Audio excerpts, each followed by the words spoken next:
যে ব্যক্তি অধিক ঋণগ্রস্ত তাদের জন্য এই আমলগুলো জরুরি হতে পারে। আল্লাহ পাকের ইসিমের কিছু আমল দিব।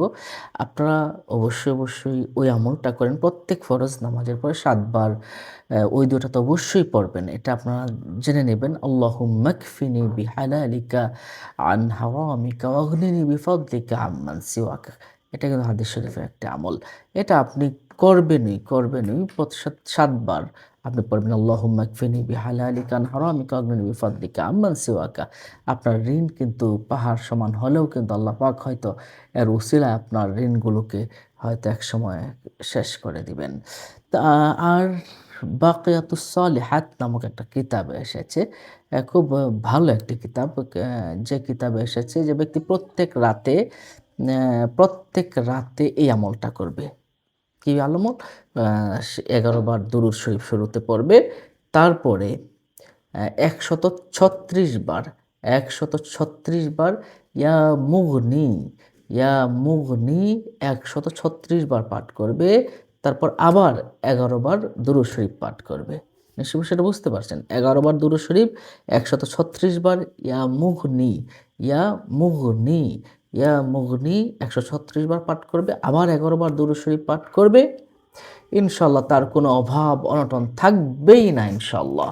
এবং সে সব ঋণ থেকে সে মুক্ত থাকবে। সুবহানাল্লাহ, সুবহানাল্লাহ। এই আমলটা আসুন আমরা করি।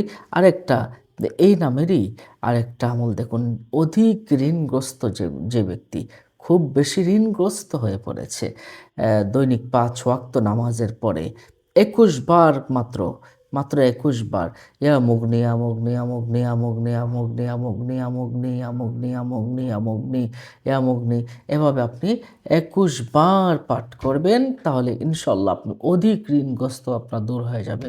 আপনার ঋণগুলো সুদ হয়ে যাবে। সুবহানাল্লাহ ওয়া বিহামদি। আল্লাহ পাকের নামের আমলগুলো খুব পাওয়ারফুল। কেন পাওয়ারফুল?